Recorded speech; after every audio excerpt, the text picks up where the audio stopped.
What's up, guys? Jake Berlin here. Get ready because Avengers Infinity War is now just a few weeks away.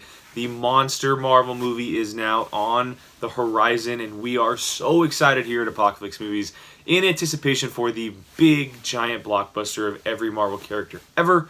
We have decided to put an entire list of MCU movies ranked by a certain number together. Now, the way it works is we have put together our personal lists. We have brought them together by a point system. The point system works as follows. The first movie on our list gets 18 points because there are 18 movies in the Marvel Cinematic Universe. The 18th movie gets 1 point. Everything in between kind of counteracts itself. We add that together. Highest points are at the top, low points at the bottom. This is not us saying that one movie is horrible and one movie is better than the most. This is what we got together with all of our lists combined. We wanted to do separate videos for you, kind of breaking them down, reacting, and kind of revisiting all of these movies because we have been through a monster journey of 10 years of Marvel movies.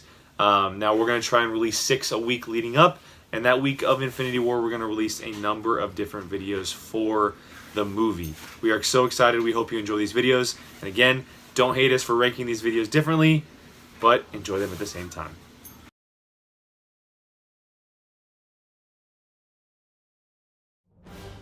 I think as far as expectations, you could argue that Ant-Man probably had the lowest expectations out of any MCU movie. I don't remember a lot of hype going into it. The trailers weren't amazing. I think the very last trailer they put out was pretty good, but I don't remember as much hype as even for a Doctor Strange or a Black Panther. None of these new characters that the public wasn't aware of. This one was probably like the least exciting. But when the movie came out, I think everybody was surprised. As this MCU has grown over the past 10 years, it has gotten bigger and the scale has been upped every single year. Like, something bigger always happens, right? 2015, we got Avengers Age of Ultron. That was followed by Ant-Man, one of the more personal stories in this MCU. It is very small scale, takes place in San Francisco. We see a small glimpse of Falcon in there, which ties it into everything else. Little Avenger drops here and there. But if those weren't in there, this would not be connected to this universe whatsoever because it is so small. It is such a personal story for Paul Rudd, Scott Lang, for Michael Douglas's Hank Pym, Evangeline Lilly's Hope Van Dyne. Like, there are so many things that connect just to these characters rather than the outside going on that it makes it so good. Like, that's why this movie is such a surprise. Not only because it's funny, because they use the action very well, the origin to Ant-Man was fantastic, but because they stayed focused to the true nature of these characters.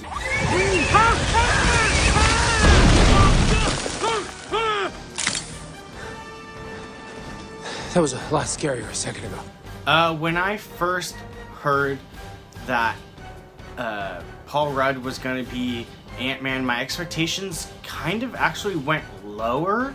I didn't really understand the whole having a comedian be in this serious universe, but it kind of went for the best. It ended up being funny and working really well. Marvel has done a great job from the beginning as far as casting their main characters, right? They choose some of the best working actors and actresses who embody these characters and bring them to screen for us fans. Now, when Paul Rudd was casted as Ant-Man, I was 100% against it. I did not buy into it. I thought it was like one of the worst mistakes they would ever make because Ant-Man, from what I know, that's not Paul Rudd. But then I got back to thinking about it, right? And then I watched the movie. Scott Lang isn't Hank Pym. Paul Rudd isn't Michael Douglas. Like, they are completely two different characters. And so after watching it, I was completely blindsided. Like, I was wrong. Like, Paul Rudd was the perfect choice for this character because that is the type of character they were creating. Your very existence is insulting to me. You know, it'd be much easier to hit you if you were bigger. So the MCU doesn't have the strongest villains, but I happen to think that Yellow Jacket is a little underrated, for me at least. I think a lot of people pay attention to the fact that he ends up being just another Ant-Man that Ant-Man gets to fight. But if you really pay attention to that movie, he was kind of, in a way, betrayed by Hank Pym. He wasn't given a chance to prove himself ultimately, and Hank Pym judged him before He gave him a chance to determine whether he was a good or bad guy. Darren Cross ended up being a bad guy, and we know that for sure, and he's a terrible human being. But I do think the character has more motivation than people give him credit for.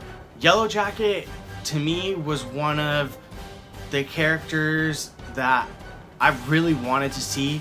His suit is just so awesome. I remember I have the pop figure, and it's just something cool to look at. I wish that they would have maybe locked his character up in jail, kept him around, so that way he would have some type of future involvement. Maybe it's time we finished it.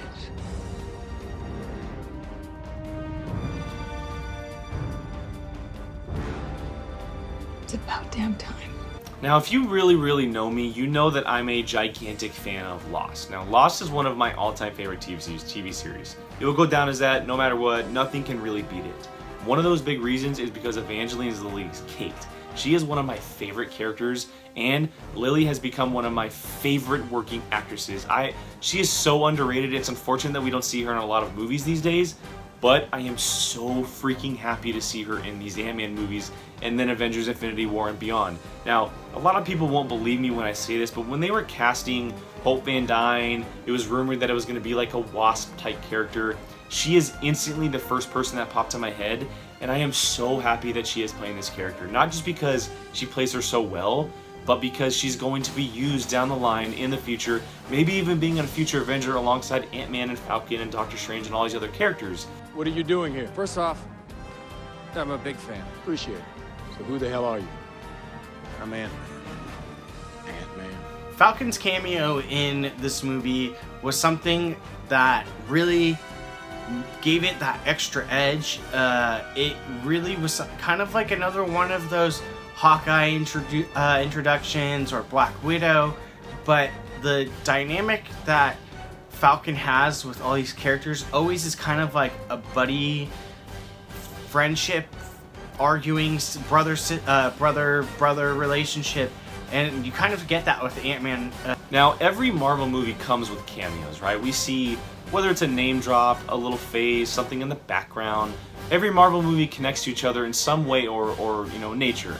The coolest cameo out of maybe all of them is Falcon's cameo in Ant-Man. Now, it was a little short, but it was perfect for what it is because it not only showed Ant-Man's true power as to what he can do, but it connected us to this universe. It connected Falcon to Ant-Man, which later on led to Civil War and their connection there. But just speaking on the scene as itself, the fight scene is awesome. The way that Ant-Man pretty much just grows into his powers and kicks the living you-know-what out of Falcon, it's awesome. And then it's finished off by that line, "Don't tell Cap." Like, it's such a well-done scene. And he tells me about this girl, Emily, that we used to kick it with. It was actually the first pair of boobs that I ever touched. It's the wrong details. So Michael Pena and T.I., are they the best non-superhero side characters in the MCU? Maybe. They are hilarious. I mean, Michael Pena definitely kills it. He steals that movie. Everybody knows this. But surprisingly, T.I. is actually very funny in this movie. There's a few lines when he says, "So you're a pussycat," and Paul Rudd says, "Yeah," and then it's like those lines are so hilarious, and he brings such a different dynamic than even Michael Pena does. And who doesn't love Michael Pena's retelling of his events? I'm curious to see what they do in the sequel with that, but that is classic as far as the MCU goes. Ant-Man being number 10 on our list, I feel like it's give or take. I mean, he could be maybe one spot lower. It's kind of a coin toss. Does Ant-Man deserve to be a top 10 MCU film? It deserves to be a top 7 MCU film in my opinion. It is ranked high for me. I love this movie, even though it gets credit and people like it, people recognize it as a good superhero movie. I think it's still underrated. I think it's a very special film, very unique, and in a superhero genre that can get tiring, they've been doing a better job of diversifying films, but Ant-Man was one of those early on movies that differentiated itself and was something different, and I think that's why it's such a great movie and deserves to be high on this list.